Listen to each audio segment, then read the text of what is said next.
El senador J. Vance se inclinó hacia el micrófono y sonrió con aire burlón. 100 millones por herir los sentimientos de un hombre con una chaqueta roja. La sala se rió. Las cámaras dispararon sus flashes. Lo que Vance no sabía era que el hombre que lo demandaba no buscaba dinero.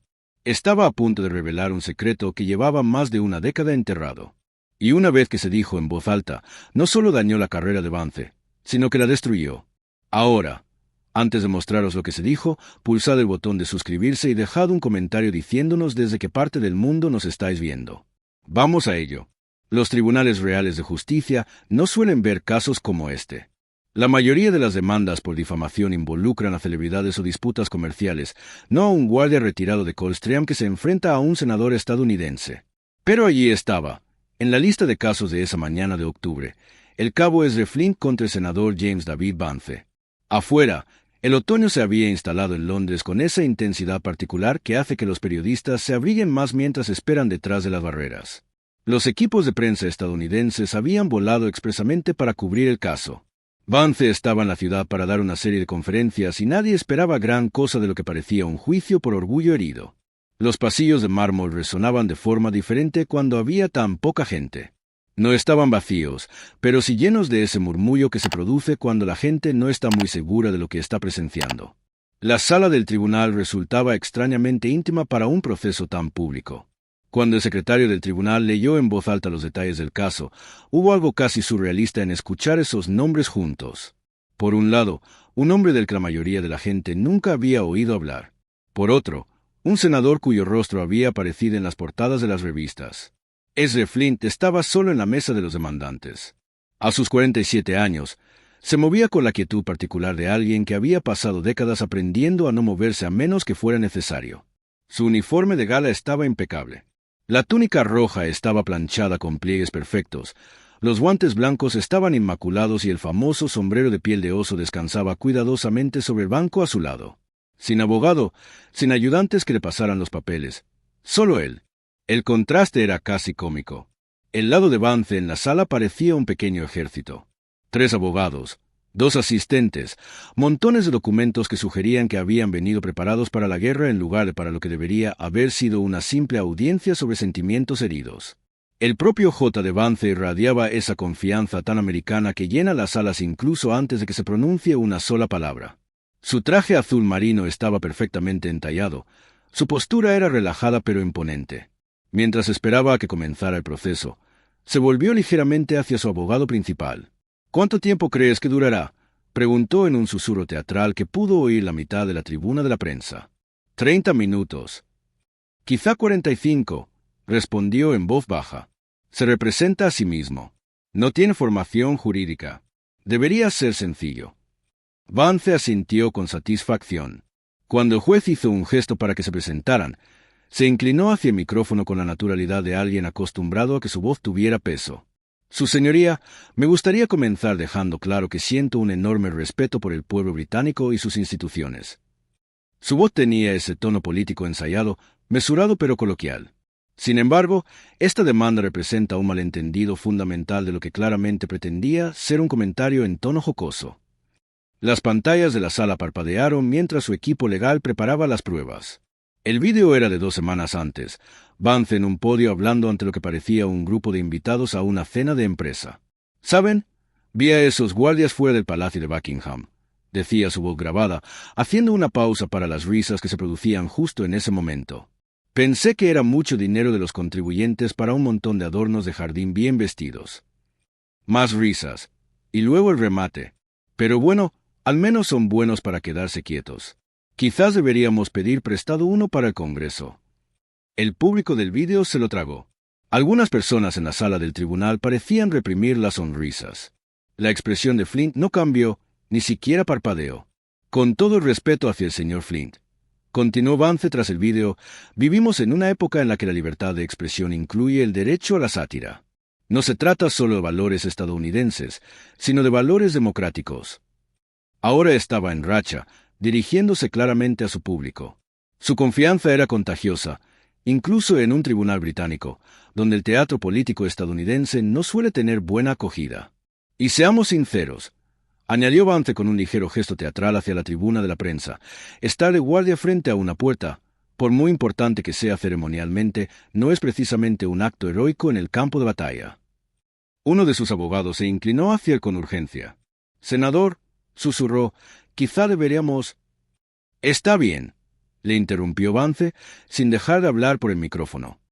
«Solo estoy señalando que hay una diferencia entre el servicio militar real, bueno, el arte escénico». Hizo un gesto vago hacia Flint. «Por muy bien ejecutada que esté esa actuación». Lo que nadie en aquella sala entendía todavía, incluido el meticuloso equipo legal de Vance, era que Ezra Flint no había venido a defender sus sentimientos heridos. Había venido a revelar algo que nunca debía salir a la luz en un tribunal público. Cuando el juez se volvió hacia él y le dijo, «Ezra Flint, puede responder cuando esté listo». El silencio que siguió no fue vacilación. Era precisión. El silencio de alguien que había esperado años para este momento y no estaba dispuesto a desperdiciar ni una sola palabra. Vance pareció recostarse en su silla, cruzando una pierna sobre la otra con autoridad informal. Había encontrado su ritmo y todo en su postura sugería que creía que lo más difícil ya había pasado. «Llevo suficiente tiempo en el gobierno como para reconocer cuando la gente se toma las cosas más en serio de lo que se pretendía», dijo, con ese tono particular que utilizan los políticos cuando quieren parecer razonables mientras desestiman a la oposición. Este caso, francamente, se trata de orgullo herido, no de una queja legítima. Su equipo legal le entregó una carpeta delgada. La abrió con una precisión teatral que sugería que habían ensayado ese momento. Sus labios se curvaron ligeramente mientras seleccionaba una página en particular. «Si le parece bien al tribunal, me gustaría presentar varias respuestas públicas a mis comentarios, incluida esta joya de un columnista británico que escribió, y cito textualmente, «Quizás a nuestros guardias reales les vendría bien un poco de humor. Sus caras llevan siglos asustando a los turistas». Unas risitas recorrieron la sala, no muy fuertes, pero lo suficientemente audibles como para sugerir que Vance estaba interpretando correctamente el ambiente. Flynn permaneció perfectamente inmóvil en su mesa, con las manos entrelazadas delante de él. Su rostro no revelaba nada. Ni ira, ni vergüenza, ni siquiera interés por lo que se estaba diciendo sobre él. Vance cerró la carpeta con un chasquido de satisfacción. «Mire, no cuestiono el historial de servicio del cabo Flint. Estoy seguro de que ha cumplido con honor sus obligaciones, pero el cambio de guardia es, fundamentalmente, una atracción turística. Es una pompa.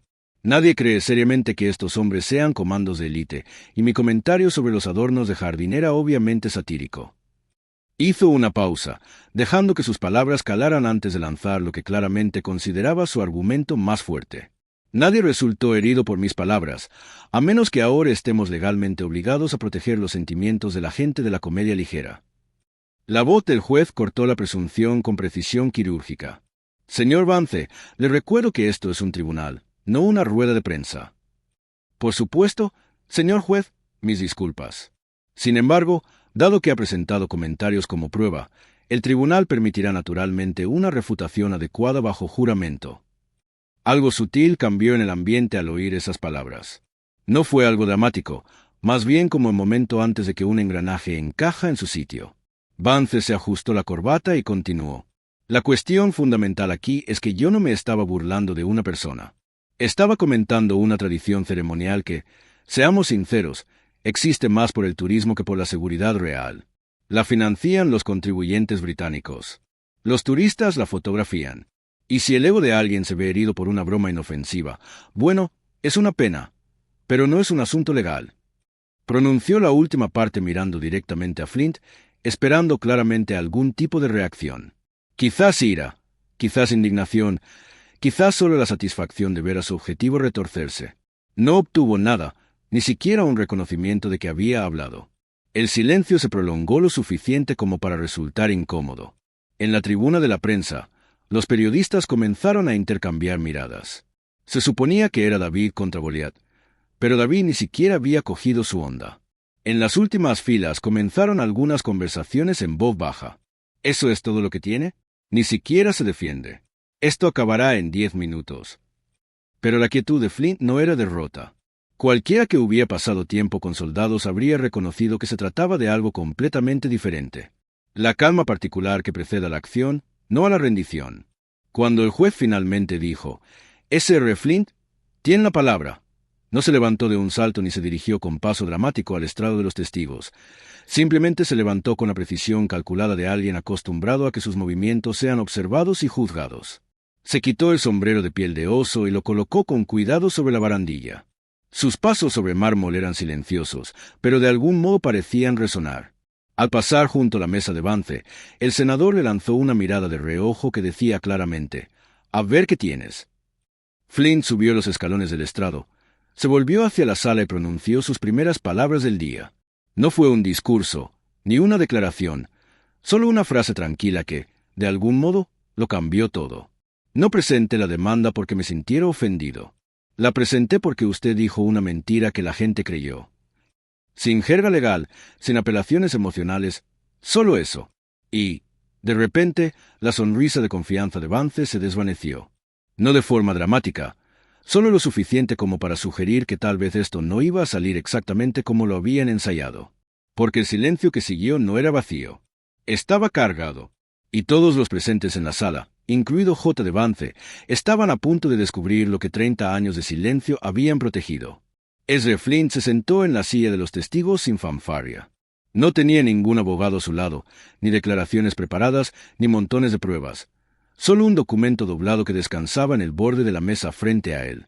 Y el tipo de presencia que se adquiere tras décadas de ser observado sin ser visto. «Me gustaría hacer una declaración bajo juramento», dijo simplemente. El juez asintió. «Proceda, cabo Flint». Su voz no tuvo que esforzarse para llenar la sala. Apenas necesitaba viajar, pero de alguna manera llegaba a todos los rincones con perfecta claridad. No me condecoraron por la mayor parte de lo que hice, y nunca esperé que lo hicieran. El uniforme que ve la mayoría de la gente, la túnica roja, la ceremonia, piensan que es todo para aparentar. Quizás en parte lo sea, pero no todo. Bajó la mirada brevemente hacia sus manos, que aún llevaban los guantes blancos de ceremonia. Hace varios años, durante un cambio de guardia rutinario en Windsor, había una diplomática entre la multitud del consulado extranjero que estaba de visita no oficial. Su presencia no se había anunciado al público. Nos habían informado discretamente de que ese día habría seguridad adicional, pero la mayoría no nos dieron detalles. Vance se movió en su silla, con los brazos aún cruzados, pero ahora claramente concentrado. La confianza informal seguía ahí, pero atenuada por algo que podría haber sido curiosidad real. Estaba postado en la esquina norte, justo frente a la puerta principal. Era un día de verano, con mucho turismo. Todo el mundo tenía los teléfonos en la mano, haciendo fotos, el comportamiento habitual de la multitud que estamos entrenados para vigilar. Flynn cogió el documento doblado, pero aún no lo abrió.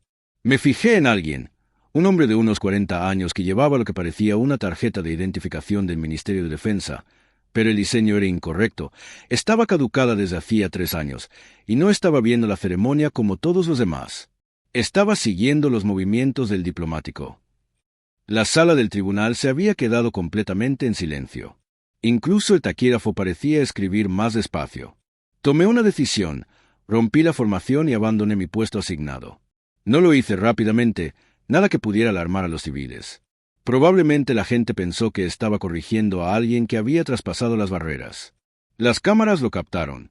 Seguro que pueden encontrar en Internet imágenes de turistas que pensaban que yo formaba parte del espectáculo. Golpeó el documento una vez contra la rodilla. Pero yo no estaba actuando para nadie. Ahora el silencio era diferente. No era expectante, sino concentrado, como una sala que contiene la respiración. No pedí refuerzos por radio. No desenfundé ningún arma. Solo me acerqué lo suficiente para interceptarlo. Y lo que descubrí en su bolsa, levantó la vista y recorrió con la mirada la sala con calma. Fue un dispositivo de grabación oculto, planos detallados de la residencia diplomática y lo que nuestro equipo de explosivos identificó más tarde como componentes de un artefacto incendiario improvisado. Alguien en la galería contuvo el aliento. El sospechoso llevaba 3 semanas siguiendo el horario de la diplomática.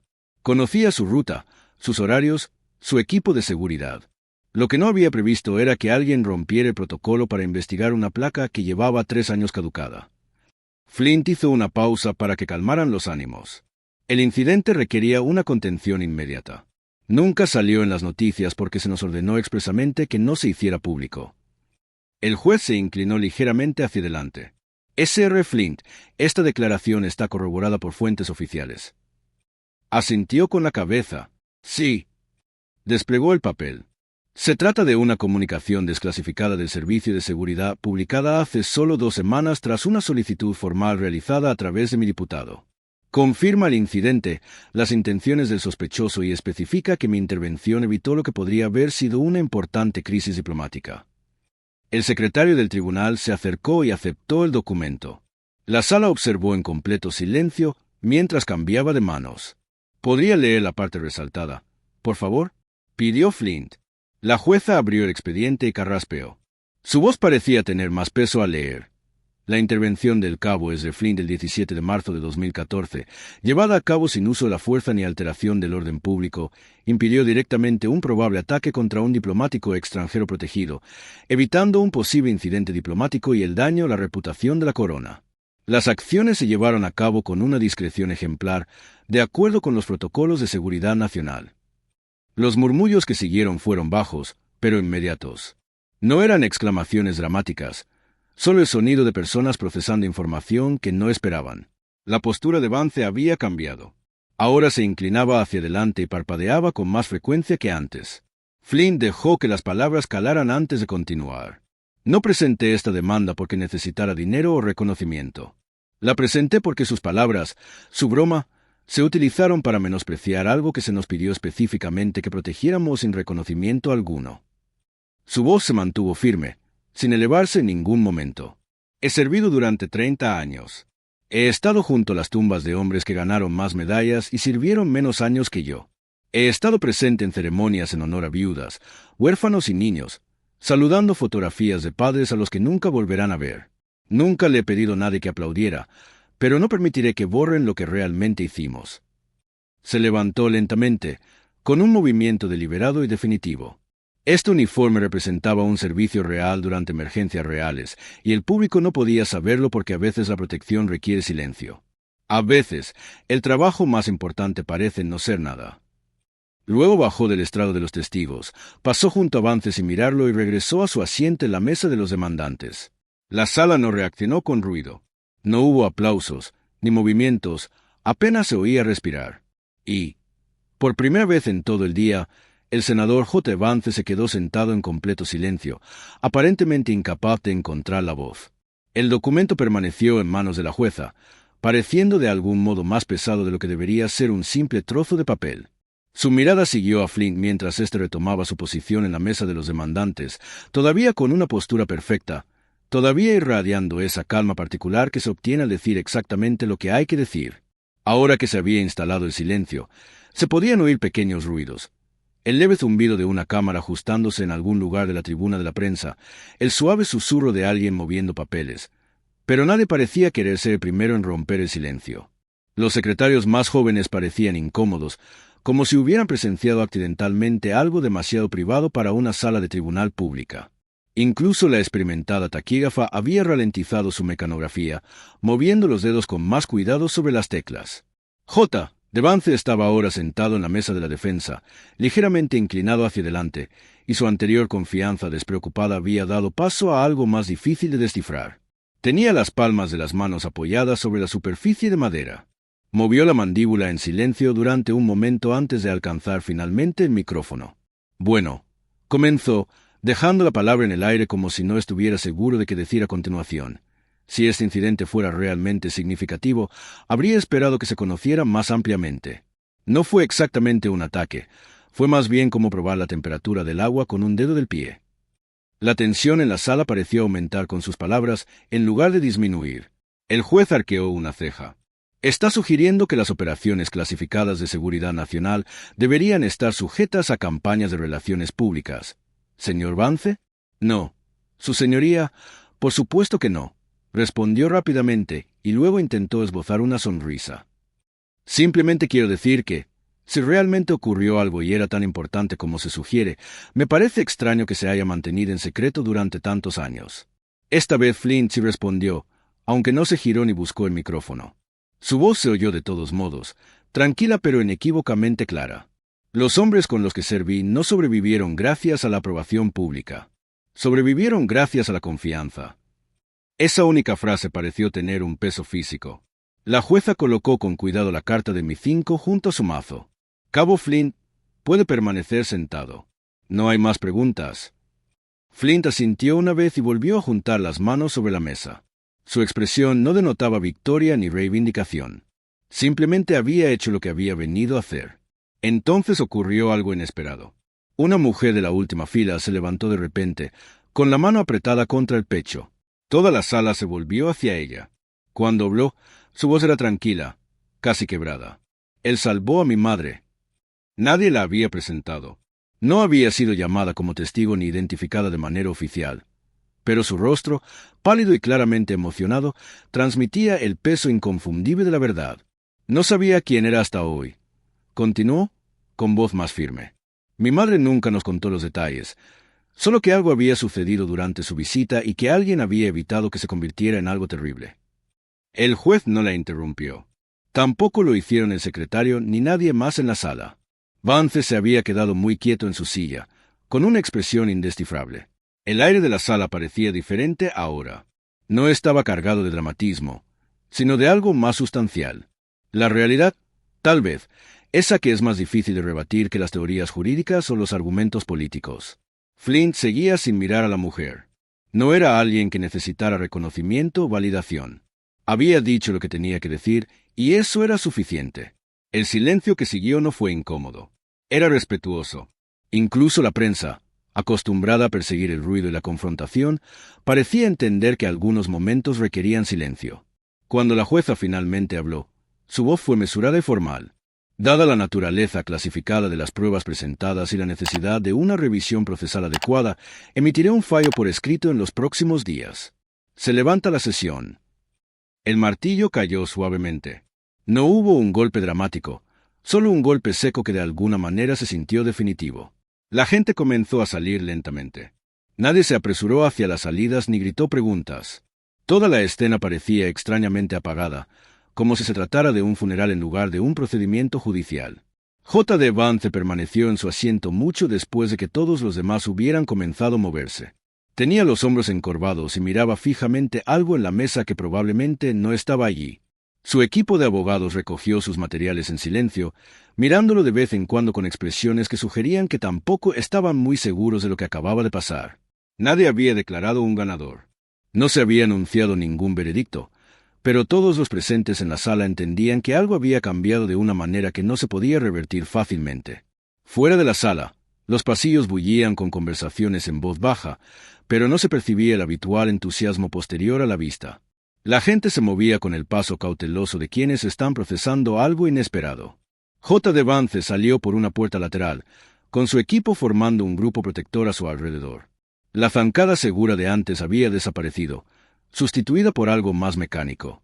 Cuando su director de comunicaciones se inclinó para susurrarle las últimas noticias sobre las entrevistas que le esperaban, Vance respondió distraído, casi ausente. No lo sabía, dijo en voz baja, más para sí mismo que para nadie en concreto. Señor, le instó su ayudante. No sabía quién era. Solo parece... Vance se calló, aparentemente consciente de que terminar la frase no mejoraría su situación. Otro asesor se unió al grupo, sonrojado y hablando rápidamente sobre estrategias para controlar los daños y gestionar la transcripción. Pero incluso mientras esbozaba opciones para darle la vuelta a la historia, la futilidad era evidente. La carta del Mi-5 ya formaba parte del expediente judicial oficial. Clasificada o no, la prensa había olido la primicia. Vance se detuvo de repente y se volvió hacia un miembro del personal subalterno. La transcripción, ¿cuándo estará disponible? No inmediatamente, señor. El juez la revisará primero para ver si hay que suprimir alguna parte por motivos de seguridad y luego la hará pública. ¿Hay alguna posibilidad de discreción editorial? La pregunta sonó más desesperada de lo que Vance probablemente pretendía. El joven se mostró incómodo, sin saber si le estaban pidiendo información o presionándole para que influyera en el proceso. Al final, no dijo nada. Vance reanudó la marcha, tirando de su cuello en un gesto que se había vuelto cada vez más frecuente desde que salió de la sala del tribunal. Su compostura política, cuidadosamente mantenida, comenzaba a resquebrajarse. Mientras tanto, en el pasillo principal, el cabo Ezra Flint avanzaba con el mismo paso mesurado que había mantenido durante todo el día.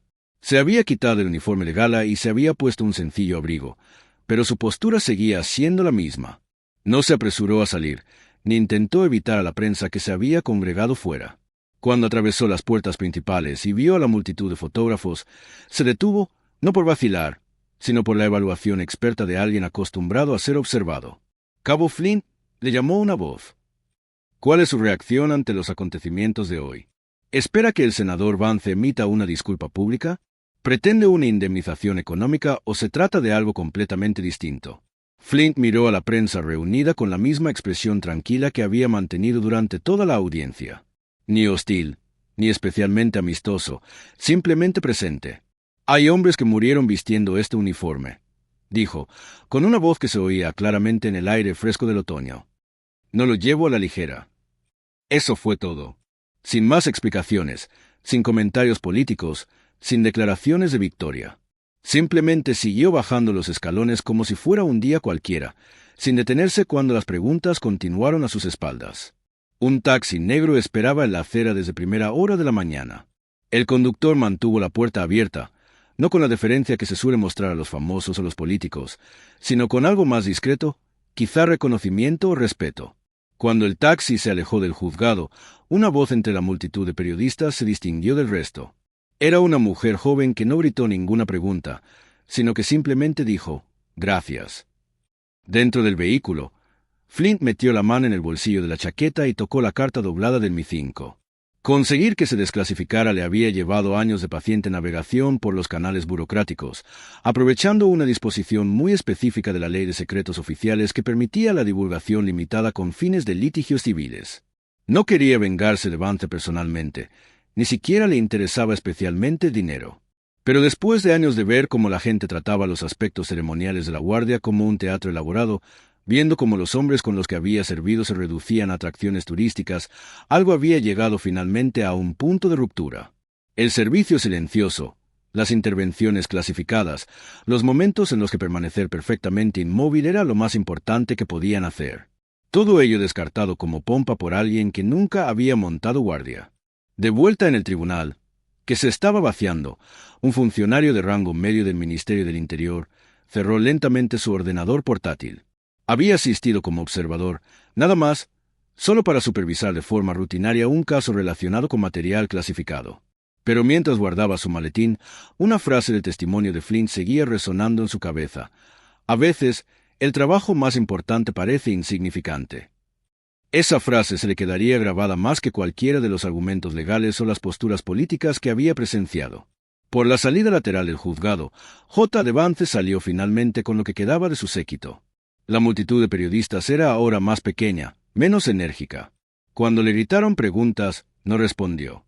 Su equipo lo guió hacia un coche que lo esperaba con eficiencia ensayada. Nadie abucheó. Nadie vitoreó. La gente se limitó a mirar cómo se subía al sedán y se alejaba. Y tal vez en esa salida mundana ya había ocurrido algo significativo. El juicio no había concluido. No se había concedido ninguna indemnización por daños y perjuicios, ni se había declarado ninguna reivindicación formal. Pero la narrativa había cambiado de una manera que no podía corregirse fácilmente con comunicados de prensa o maniobras políticas. Porque algunas verdades, una vez pronunciadas en voz alta, cambian el ambiente de una manera que no se puede deshacer. Y la reputación, a diferencia de los veredictos legales, no siempre espera los pronunciamientos oficiales para empezar a cambiar. Las cámaras que se habían centrado en la salida de Vance pronto volvieron a las puertas del juzgado, pero el hombre a que esperaban capturar ya se había ido a casa. La verdadera historia, al parecer, se había marchado silenciosamente en un taxi, conducido por alguien que entendía que algunos servicios no necesitan aplausos para ser importantes. ¿Qué harías si el momento que definió tu vida fuera descartado como una broma? Si años de servicio silencioso fueran reducidos a un chiste por alguien que nunca había montado guardia, Ezra Flint encontró su respuesta en un tribunal, no con voces elevadas ni gestos dramáticos, sino con algo mucho más poderoso. La verdad dicha con claridad, respaldada por pruebas irrefutables. No se trataba de política ni de orgullo herido. Se trataba de la diferencia entre lo que la gente ve y lo que realmente ocurre, entre la ceremonia y el servicio, entre la actuación y la protección. A veces, la respuesta más poderosa al desprecio no es la ira, sino las pruebas. Y a veces la dignidad no necesita alzar la voz. Solo necesita mantenerse firme y decir la verdad, Así que esto es lo que quiero saber de vosotros en los comentarios. ¿Creéis que todas las formas de servicio deben ser honradas por igual? ¿Incluso las más silenciosas, que nunca aparecen en los titulares? ¿Debería el cabo Flint haber guardado silencio y haber dejado pasar el insulto? ¿O hizo bien en defenderse con la verdad? Y si estuvierais en su lugar, viendo cómo se burlaban en la televisión nacional de años de servicio clasificado, ¿qué habríais hecho? Contadme vuestra opinión en los comentarios. Y si esta historia te ha hecho pensar de otra manera sobre las personas que montan guardia con esos uniformes rojos, personas a las que quizá hayas cruzado sin pensarlo 2 veces, dale al botón de me gusta. Asegúrate de suscribirte a nuestro canal, porque cada día te traemos nuevas historias de la Guardia Real como esta. Historias que muestran a las personas reales que hay detrás de la ceremonia, el verdadero valor que hay detrás del silencio. Y no olvides pulsar el icono de la campana para no perderte nada de lo que subimos, porque, créeme, no te querrás perder lo que viene. Si alguien que conoces todavía piensa que esos uniformes rojos son solo para lucirse, comparte este video con él. Que vea lo que realmente significa estar firme. Tenemos otra historia increíble esperándote ahora mismo. Solo tienes que hacer clic en el vídeo de tu pantalla. La misma narrativa impactante, la misma verdad reveladora. Nos vemos mañana, a la misma hora, en el mismo lugar, con otro momento que demuestra que, a veces, la voz más fuerte es la que elige cuándo hablar. Gracias por vernos y recuerda, no todos los héroes hacen ruido. Algunos simplemente se quedan ahí y cambian las cosas.